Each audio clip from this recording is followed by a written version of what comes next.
하나님의 말씀 히브리서 11장 1절과 2절 말씀을 읽어드리겠습니다.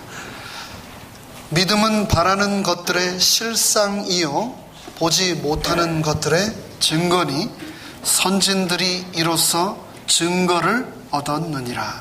히브리서 11장 1절과 2절의 말씀 읽어드렸습니다. 예배 시작하기 전에 손님 소개 시간에 빠뜨린 분이 있어서 잠시 소개를 하도록 하겠습니다. 사실은 이제 더 이상 손님이 아닌데요. 지난달 2번 저희 교회 참석하셨고 이제 오늘부터는 빠지지 않고 계속 저희 교회를 이제 출석하실 두 어르신을 소개하겠습니다. 롱비치에 사시는 우리 이재명 장로님, 그리고 김신복 집사님, 잠시 일어나 주시고 저희가 뜨겁게 새로운 가족을 맞이하는 환영의 박수를 부탁드리겠습니다. 감사합니다. 젊은 청년들이 교회에 1명, 2명 늘어나는 것도 참 기쁜 일이지만 저는 이렇게 어르신들이 1분, 2분 교회 자리를 이렇게 또 새롭게 채워주시는 것에 대해서 너무나 감사를 하고 또 하나님께 영광을 돌립니다. 우리 장로님, 집사님, 저희 교회 가족이 되신 것을 진심으로 환영합니다. 감사합니다. 지난 한 주 동안 굉장히 더웠는데 여러분 다 건강하셨습니까? 네.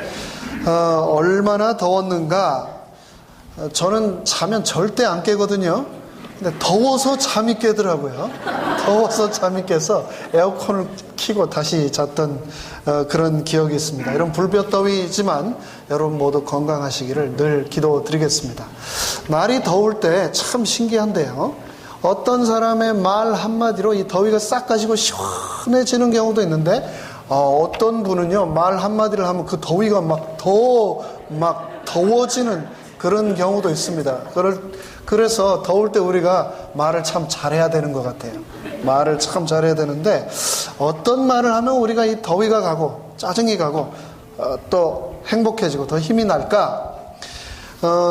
더워서 누군가가 땀을 흘리고 있다면은 야 너는 하는 것도 없는데 무슨 땀을 그렇게 흘리냐? 이렇게 얘기를 하면 땀이 더 나겠죠. 더 힘들겠죠. 우리가 인사를 하거나 칭찬할 때 참 똑같이 하면 안 되고 대상에 따라서 우리가 잘 골라서 해야 되는데 애들한테 우리가 칭찬할 때 인사할 때는 아유 정말 많이 의젓해졌네, 참 많이 컸네 이런 얘기를 해주면 애들은 참 되게 좋아하는 것 같습니다. 만약에 우리가 병원을 간다면 병원에 가서 누워 계신 분이 계시다면 아이고 얼굴이 시커먼 게 내일 모레 곧 돌아가시겠네요. 혼자 그렇게 생각이 들어도 그렇게 얘기하면 안 되겠죠. 예. 아이고 더 좋아지실 겁니다. 금방 좋아지실 것 같네요. 그렇게 얘기를 하면 좋겠다 생각을 합니다. 여자분들에게는 무조건 아이고 예뻐지셨습니다 라고 인사를 하셔야 될 거라 생각을 합니다. 어르신들에게는 아이고 한 10년은 젊어 보이십니다. 이게 참 큰 칭찬이 되는 것 같습니다. 그럼 퀴즈를 하나 드려볼까요? 제가 제일 듣고 싶어하는 칭찬은 뭘까요? 어우 살이 많이 빠지셨네요. 이 칭찬을 저는 제일 좋아합니다. 칭찬은 서로의 가치를 인정해주는 참 아름다운 행위입니다. 더운 날씨 칭찬으로 행복해지는 그런 하루 또 다가오는 한 주 되시기를 바랍니다. 오늘부터 시작해서 다가오는 주말은 레이버데이로 이 롱 위켄이 있는 연휴인데 많은 분들이 여행을 하시느라 또 바쁘시리라 생각을 합니다. 이런 롱 위켄에는 도심은 차가 한산해지지만 교외에는 외곽은 차가 굉장히 많아지죠. 이 롱 위켄 못지않게 굉장히 차량 이동이 많은 한국 명절이 다음 달 10월 3일에 있는데 뭔지 아시죠? 네, 추석이 또 벌써 이렇게 성큼 다가왔습니다. 이곳은 조용히 추석이 가는지 마는지 모르게 지나가는데 한국은 여전히 많은 사람들이 고향을 찾아 이동하는 민족의 대명절입니다. 한국 국토해양부에 보니까 명절 때, 특별히 추석 명절 때 3만 5천 명, 10만, 100만, 1000만, 3,500만 명 이상이 늘 이동을 한다는데요. 대한민국 인구의 약 70%입니다. 이 사람들이 고향을 찾아 이동을 한다고 그러고요. 일일로 평균을 하면은 하루에 한 580만 명이 이동을 하게 되는 거라 합니다. 근데 한국만 그러는가? 미국도 마찬가지입니다. 미국의 추석이라고 할 수 있는 이 추수감사절이 되면은 평균적으로 미국 인구도 약 5천만 명 이상이 이동을 한다고 합니다. 고향을 찾아가는 거고 또 가족과 부모를 찾아가는 참 아름다운 그런 관습이라고 생각을 합니다. 이런 명절을 통해서 우리가 여행을 하다 보면 잊지 못할 추억들이 있는데, 여러분 이곳에 미국에서 사시면서 땡스기빙이나 크리스마스 때 여행하셨던 추억, 혹도 더 멀리 뒤로 시간으로 가셔서 추석 때 옛날 시골 찾아가시던 기억이 있으신지 모르겠습니다. 오늘 말씀을 시작하면서 제가 고등학교 때 처음으로 집을 떠나 이제 서울에서 살게 되면서 첫 추석 명절을 보내기 위해 제가 부모님 댁에 찾아뵀던 이야기를 잠시 드리면서 말씀을 시작하겠습니다. 고등학교 1학년이니까 미국 나이로 만으로 하면 15살 때인데, 제가 그때 처음 집을 떠나서 서울로 학교를 다니게 되었습니다. 근데 서울에서 이제 추석이 되어서 이제 집을 가야 되는데, 이거 어떻게 가야 되나 봤더니 바로 가는 게 없어요. 그래서 서울역에서 기차를 타고 목포까지 7시간을 가고, 목포에서 다시 2시간 버스를 타고 가야 이제 저희 집에 도착을 하게 되었습니다. 그래서 제가 기차 시간을 알아보았는데, 기차가 가는 게 밤 11시 57분짜리밖에 없었습니다. 그래서 제가 그 표를 사고 그 당일이 되어서 이제 기차를 타러 서울역을 갔었는데요.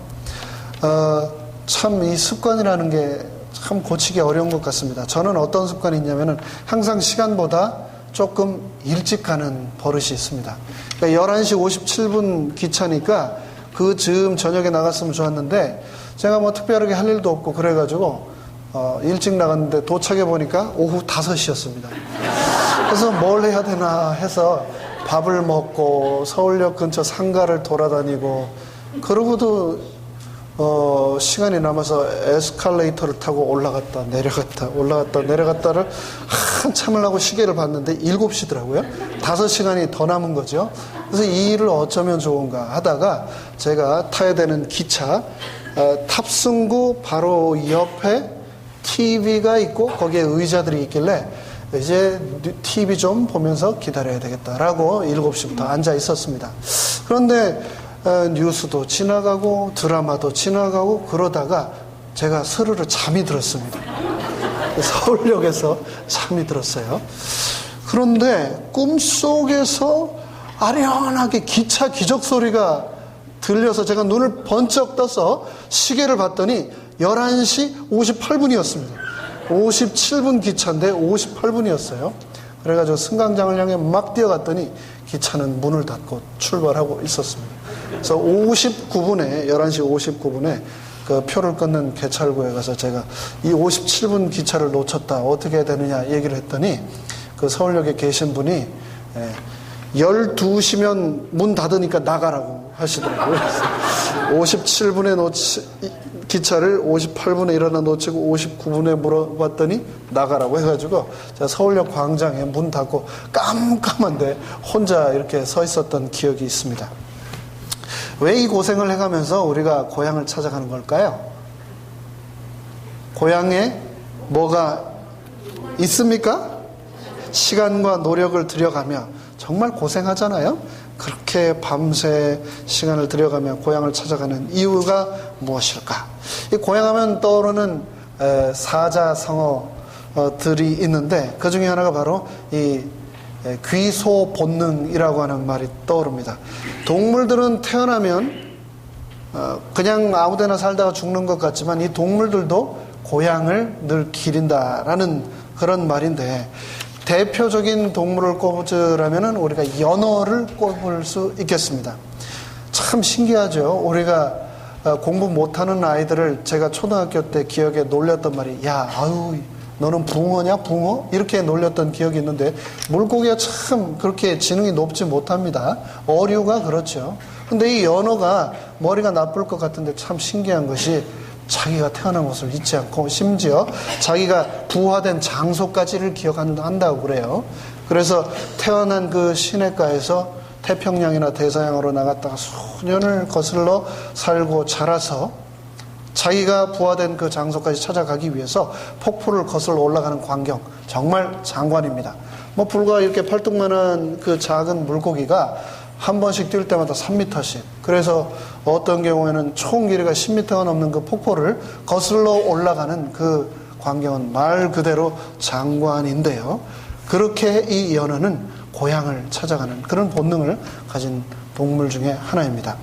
또 다른 동물을 하나 꼽으라면 기러기를 꼽을 수 있겠습니다. 기러기도 자기가 태어난 곳을 찾아서 3만 마일이나 되는 그 먼 길을 거슬러 날아가기로 아주 유명합니다. 근데 여러 마리가 그룹을 지어서 날아가다가 한 마리가 아프면 내버려 두지 않고 그 그룹에서 2마리가 같이 그룹에서 떨어져 나와서 이 아픈 기러기가 완전히 회복될 때까지 같이 있다가 회복되면 같이 돌아간다고 그러고, 만약에 회복이 되지 않아 죽으면 그 남아있던 2마리가 서로를 응원하면서 고향을 향해서 3만 마일을 마저 여행을 한다고 합니다. 근데 연어하고 기러기만 그런 게 아니고 찾아봤더니 굉장히 많아요. 비둘기도 그러고요, 개도 그러고요, 심지어 꿀벌도 그렇답니다. 꿀벌. 가장 놀란 거는 뭐냐면요, 조개들도 낮에는 돌아다니다가 밤이 되면 자기 바위에 돌아가서 잔답니다. 조개도 그런데요, 조개도. 여러분, 수구초심이란 말 들어보셨죠? 머리수, 언덕구, 처음초, 마음심. 여우도 죽을 때 자기가 살던 곳을 향해 머리를 두고 죽는다라는 말인데, 근본을 잊지 않고 고향을 그리워하는 마음을 우리가 수구초심이라고 하는데, 저는 이 말을 들을 때마다 누가복음 9장에 예수님이 늘 떠오릅니다. 9장 58절에서 예수님은 여우도 굴이 있고 공중에 새도 집이 있으되 인자는 머리 둘 것이 없도다. 참 너무나 예수님이 아련하게 느껴지는 대목입니다. 고향을 떠나서, 아버지의 집을 떠나서 이곳에서 나그네로 사셨던 그 예수님은 머리 둘 곳조차 없이 우리를 위해서 이 땅에 사셨던 것이죠. 나그네로 한평생 사셨던 예수님, 그 예수님이 신약 성경에서 사복음서에서 여러 번 나그네 얘기를 하셨는데요. 마태복음 25장 35절에서 우편에 있는 무리들에게 예수님이 이렇게 말씀하셨죠. 내가 줄일 때 너희가 먹을 것을 주었고 목마를 때 나에게 마시게 하였고 내가 나그네 되었을 때 너희가 바로 나를 영접하였다 라고 하는 말씀을 예수님이 하셨습니다. 나그네 되었던 나를 영접해준 너희, 지극히 작은 자에게 하는 것이 바로 나그네인 나를 영접하는 것이다 라고 예수님은 말씀을 하신 겁니다. 연어가 자기가 태어났던 그 산란지를 기억하여 찾아가는 것처럼, 기러기가 자기가 처음 부화되었던 그 곳을 찾아서 떠나가는 것처럼 우리에게도 돌아갈 고향, 본향이 있다는 것을 기억하며 살아야 하겠습니다. 그런데 여기서 문제가 있습니다. 모든 연어가 다 산란지로 돌아가는 걸까요? 아닙니다. 모든 기러기가 다 자기가 부화됐던 곳으로 돌아갈까요? 아닙니다. 중간에 많은 기러기들이 가다가 짐승에게 잡아먹히고 얼어 죽기도 하고 또 부상당해서 영영 돌아가지 못하는 경우도 있습니다. 연어도 1000개의 알이 부화되어서 바닷가로 떠나지만 산란지를 찾아서 돌아가는 것은 1000마리 중에 1마리밖에 없다고 합니다. 우리는 천국 본향, 우리의 고향을 떠나와 사는 사람들인데 우리가 모두 다 본향을, 고향을 찾아갈 수 있는 건 아닙니다. 우리도 길을 잃을 수 있고 우리도 영영 고향으로 못 돌아갈 수도 있습니다. 그렇다면 어떻게 하면 우리가 저 하늘 고향을 꼭 찾아 돌아갈 수 있을까? 그 2가지를 저는 오늘 말씀드리고자 합니다. 하늘 고향을 찾아가기 위해서 우리가 꼭 해야 되는 것, 첫 번째, 그것은 바로 우리가 이 세상에서 나그네임을 잊지 말아야 하겠습니다. 최근에 저희 교회에서 이제 어린이 예배를 대예배에 삽입을 하면서 이제 어린 아이들이 이제 함께 예배를 보지 않습니까? 그런데 이 어린 아이들 보면 참 귀엽고 쟤네들이 언제 클까 그런 생각이 들지만 금방 커서 단 한 명에도 예외 없이 이 아이들도 분명히 가는 곳이 있습니다. 어디입니까? 이 아이들도 어디를 향해 가고 있습니까? 무덤을 향해 가고 있는 겁니다. 무덤을 향해서. 단 한 명도 우리는 예외도 없이 죽음을 향해, 무덤을 향해 가고 있는 것. 그것이 바로 우리의 인생입니다. 그래서 이런 말이 있지 않습니까? 인생이란 무덤으로 가는 만원 버스에서 서로 좋은 자리에 앉으려고 싸우는 것 같다 라고 하는 얘기도 있습니다. 그런데 자리가 조금 불편하면 어떻습니까? 자리가 없어서 서서 가면 어떻습니까? 다 괜찮습니다. 왜냐하면은 생각보다 금방 우리가 곧 목적지에 도착할 것이기 때문입니다. 제일 중요한 것은 무엇을 기억하는 것이라고요? 우리가 나그네라는 것을 잊지 않고 기억하는 것입니다. 천재 철학자였던 니체도 이런 고민을 했었죠. 인생은 어디에서 왔는가? 무엇하기 위하여 존재하는가? 그리고 어디로 가는가? 라는 고민을 하다가 몸부림을 치다가 결국은 그 어떤 해답도 찾지 못하고 죽었습니다. 예수님 만나지 못하면 결코 이 세상에는 해답이 없습니다. 예수님을 찾지 못하면 결코 우리는 방향을 잡을 수도 없습니다. 예수님이 없다면 우리는 결코 저 본향을 찾아갈 수 없는 존재입니다. 그렇기 때문에 우리는 이 세상에서 내가 나그네임을 기억하고 누구를 만나야 할까요? 예수님을 꼭 만나야 하겠습니다. 둘째, 우리가 저 고향을 가기 위해서 꼭 기억해야 될 것, 그것은 목적지를 잃지 말아야 한다는 겁니다. 방향을 잃지 않아야 한다는 겁니다. 우리에게는 돌아갈 집이 있습니다. 여러분, 이 예배가 끝나면 이 문을 열고 나가실 때 가실 집이 있습니다. 돌아갈 처소가 있는 겁니다. 그것처럼 이 인생하는 여행이 끝날 때, 나그네 삶이 끝날 때 우리에게는 우리가 반드시 돌아가야 될 하늘 본향, 고향이 있다는 것을 기억하고 그 방향을 우리가 결코 잃어버려서는 안 된다는 것입니다.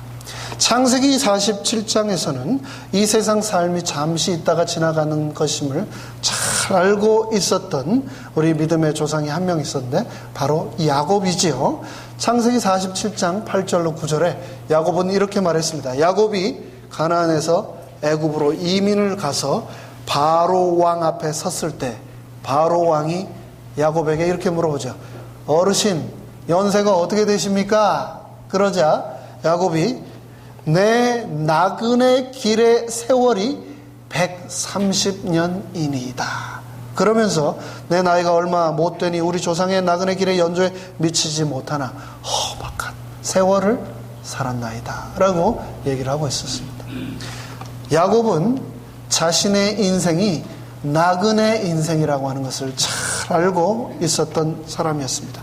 그 야곱은 나그네 삶의 표대가 꼭 있어야 된다는 것을 알고 기억하고 그 표대를 끝까지 붙들고 살았던 사람입니다.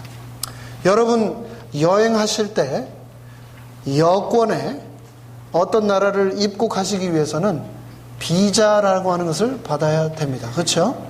그런데 외국에서 미국에 입국할 때 비자를 미국에서 주는데 Department of Homeland Security, 미국 국토안보부에서 비자를 주지 않습니까? 그런데 이 비자가 다 똑같은 게 아닙니다.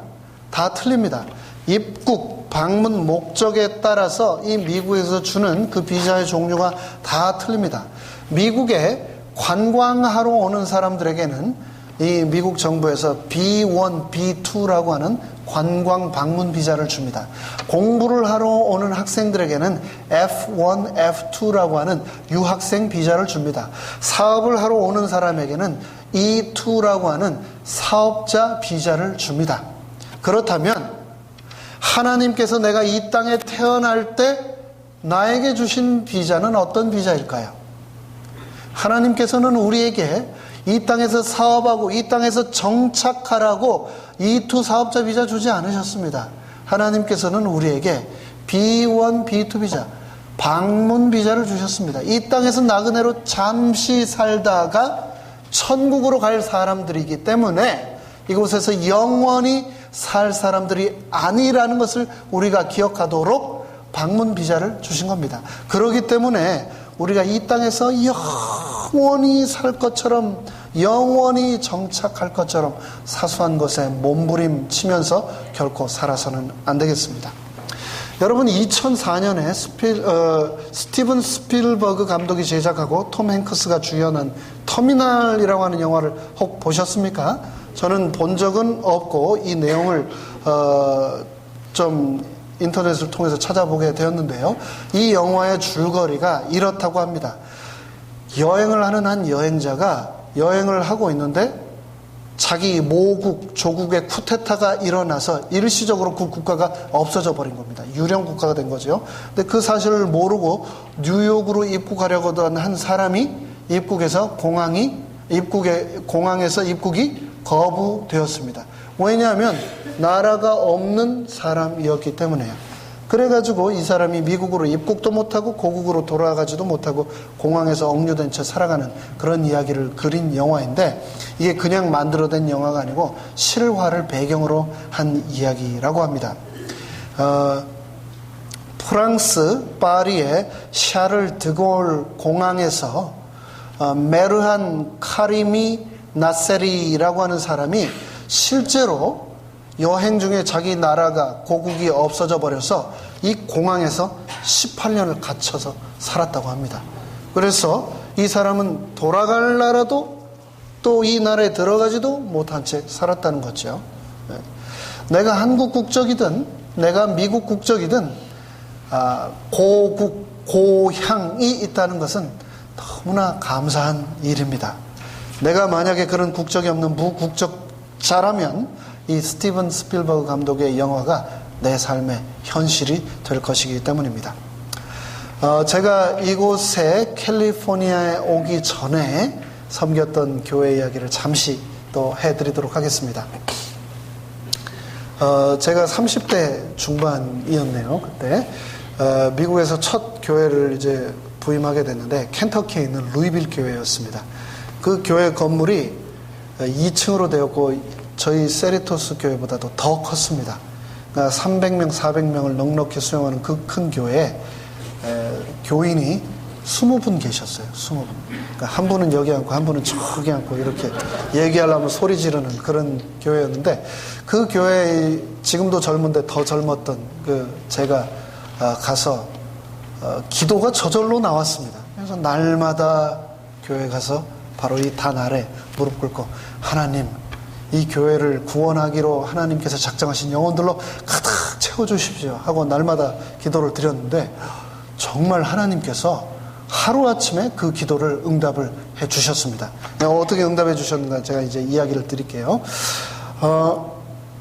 우연히 제가 그 지역 연합 교회 미팅에 한번 가게 됐는데, 한 젊은 분이 저에게 다가와서 부탁을 해왔습니다. 예배를 드릴 곳이 없는데 예배를 좀 드릴 수 있느냐고, 저희 교회에서, 켄터키 교회에서요. 그래서 제가 직원에 가서 의논을 좀 해보겠습니다. 그래서 직원에 가서 의논을 했어요. 그랬더니 뭐라고 얘기를 하셨냐면은, 무슨 렌트를 받냐고, 그냥 오시라고 하라고 해가지고 그 교인들을 통째로 다 받게 됐습니다. 원래 미국 교회에서 예배를 보던 분들인데 아이들이 떠들고 어진당하고 쫓겨난 거예요. 그래서 예배를 보러 갈 장소가 없어서 그분이 이제 연락을 해서 그분과 함께 예배를 보던 모든 분이 다 오셨는데, 이분들이 미국 사람이 아니고 미얀마 사람이었습니다. 미얀마. 근데 미얀마 사람 중에서도 아주 소수 부족인 카렌이라고 하는 부족 사람이었는데, 미얀마 사람들은 다 불교인데 이 카렌족만 일찍이 선교사한테 기독교 복음을 받아들였나 봐요. 그래서 아주 미얀마 정부군 또 반군에게 계속 공격을 받고 쫓겨나서 이 태국과의 국경지대 절벽 같은데 나무를 얼기설기 지어놓고 살다가 비가 오면 다 쓸려 죽고, 또 반군들이, 정부군이 공격하면 죽고, 그렇게 살다가 난민의 지위를 취득하면 미국으로 한 명씩 난민으로 입국을 하는 겁니다. 그런데 이분들이 갈 곳이 없어서 그렇게 애를 먹고 있다가 우연히 하나님의 섭리로 제가 그분들을 만나고 그분들이 저희 교회에 오게 된 거죠. 그래가지고 하루아침에 20명이 앉아있던 교회에 그분들 100명이 들어와서 120명이 예배를 드리게 되었습니다. 그때 제가 조금 생각을 했죠. 채워주십시오. 그냥 할 것이 아니고 구체적으로 한국 사람을 채워주십시오 했으면 한국 사람이 올 뻔도 했다. 그런 생각을 했는데 어쨌든 미얀마 사람도 카렌 사람도 저희는 너무나 행복했습니다. 그런데 이 얘기를 드리려고 하는 게 아니고 그렇게 함께 참 재미있게 예배를 들으면서 교회 생활을 하는데 어느 날 하루는 카렌 집사님 한 분이 오셔서 자기 미얀마 출신 목사님 한 분이 여행으로 지나가시는데 안식일에 초대해서 함께 예배를 좀 볼 수 있겠느냐라고 물었습니다. more than welcome. 그렇게 하면 좋겠습니다 해서 그 카렌 목사님을 모시고 예배를 보는데 그 목사님이 화면으로 자기가 미국 오기 전에 살았던 곳의 사진을 보여주셨습니다. 그러니까 난민 수용소에 들어가기 전 국경지대에서 살았던 사진을 보여주는데 절벽 같은데 나무를 얼기 설기지어 살다가 비가 와서 쓸려 사람들이 죽은 사진, 또 그렇게 반군과 정부군의 총 이런 거를 피해서 도망쳐 다니다가 길에서 막 아기를 낳는 사진, 그리고 그 총에 맞아서 죽은 사진, 뭐 이런 사진들을 쫙 보여주면서 수용소 사진을 찍어서 저곳에 있었지만 하나님이 이곳까지 인도해 주셨다라고 하는 얘기를 하면서 마지막에 이렇게 얘기를 하시더라고요.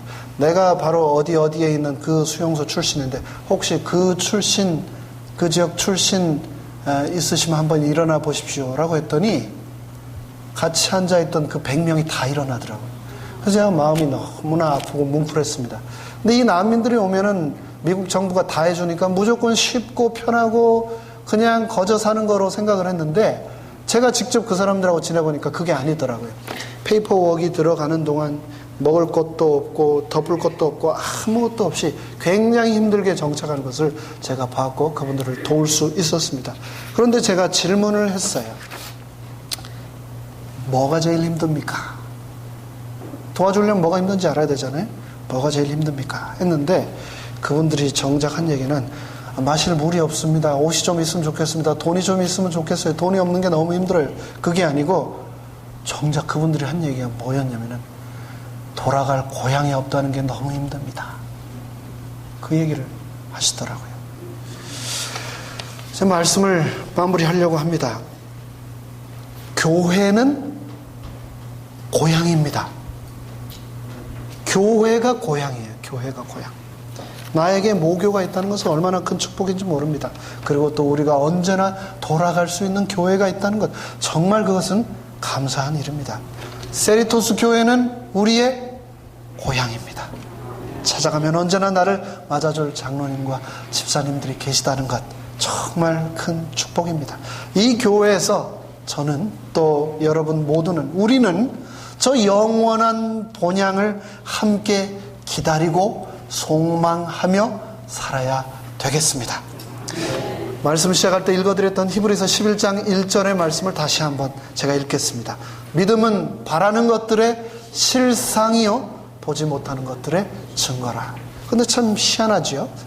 믿음도 보이지 않는 것이고 실상이라고 하는 것은 또 어떤 개념인가? 믿음이 실상이라는 게 도대체 무슨 말인가? 참 머릿속에 그려지지 않아서 애매할 수도 있는데, 이 실상이라고 하는 말은 헬라어로 휘포스타시스라고 하는데요. 휘포스타시스라고 하는 말은 본질, 실질적인 존재, 그리고 좀 더 구체적으로 나가면은 확실한 보증이라고 하는 의미를 가지고 있는 단어입니다. 그러니까 실상은 뭐라고요? 보증이라는 겁니다. 그러니까 믿음은 보증이라는 겁니다. 그럼 무슨 보증인가? 고대 사람들이 살 때 종이가 없었으니 그때 파피루스라는 것을 사용했었죠. 그런데 재산을 가지고 있을 때, 집을 가지고 있을 때, 땅을 가지고 있을 때 그 재산에 대한 자신의 소유권을 입증하기 위한 법적 문서로 파피루스에 기록했던 이 것들을 표현할 때 휘포스타시스라고 하는 말을 사용했다는 겁니다. 그러니까 땅 문서, 이 땅 문서가 땅입니까 아닙니까? 땅 문서는 땅이 아니에요. 그냥 종이일 뿐이죠. 하지만 이 땅 문서는 땅에 대한 권리를 입증해 주는 겁니다. 증명해 주는 겁니다. 이 종이에 불과하지만 이 히포스타시스가 땅에 대한 권리를 증명해 주고 있는 겁니다. 그러니까 다른 말로 하자면 재산은 아니지만 재산의 존재와 그것에 대한 권리를 증명해 주는 것, 이 히포스타시스는 즉 권리 증서인 것이죠. 그러니까 믿음은 권리 증서요 라고 말을 하고 있는 겁니다. 그런데 어떤 권리 증서인가? 믿음은 우리의 천국 시민으로서의 권리 증서요 라고 말을 하고 있는 것입니다. 보이지 않는 이 믿음을 우리가 가슴 속에 품을 때 우리는 천국 시민의 권리 증서, 우리 고향으로 돌아갈 수 있는 패스포트에 천국 시민이라고 하는 비자를 받을 수 있다라고 바울은 말을 하고 있는 것입니다. 예수님께서는 이 땅의 삶을, 나그네 삶을 마치고 천국 시민 권리 증서를 그분의 자녀들에게 주시고자 이 교회를 세우셨습니다. 하나님은 이 교회를 통해서 우리가 고향을 기억하기 원하십니다. 오늘 제가 드리는 말씀의 제목이 뭔지 여러분 기억하십니까? 고향을 기억하라입니다. 세레토스 교회가 세워진 지 올해로 30년을 맞이하게 되었습니다. 지난 30년 이 교회를 인도하신 하나님의 은혜를 기억합시다.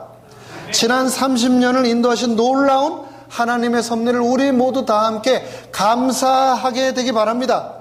지난 30년 우리를 축복하신 하나님께 영광 돌릴 수 있게 되기를 바랍니다. 그리고 지난 30년간 우리를 사용하신 하나님께 감사드리게 되기를 바랍니다. 다가오는 30년 그리고 그 너머 예수님의 재림까지 이 교회를 하나님께서는 지키시고 우리를 계속해서 사용하실 것입니다. 그 특별한 순간을 우리가 기억하고 기념하고 축하하고 함께 감사할 것입니다. 지난 직원에서 우리는 앞으로 2달 후 11월 4일에 세레토스 창립 30주년 감사 기념 예배를 드리기로 결의했습니다. 처음 이민 와서 이 교회를 출석하셨던 분들, 그리고 이 교회에서 처음 예수님을 만나고 침례 받으시고 신앙을 받아들이셨던 분들, 그리고 또 이 교회에서 우리가 낳은 자녀들, 이 교회에서 태어나서 자라고 장성하여 지금은 또 다른 곳에서 열심히 하나님의 교회를 섬기고 있는 우리의 자녀들, 그리고 한때는 이 교회에 출석하였지만 지금은 믿음을 잃고 이 고향을 그리워하고 있는 분들, 이분들 모두가 함께 이곳에 모여 하나님께 감사와 영광을 돌릴 수 있게 되기를 간절히 바랍니다. 이 감사 기념 예배, 2달 후에 다가올 이 감사 기념 예배를 위해서 한 마음으로 기도해 주시고 한 마음으로 축하하며 하나님께 영광 돌릴 수 있게 되기를 간절히 바라며 말씀을 마치겠습니다.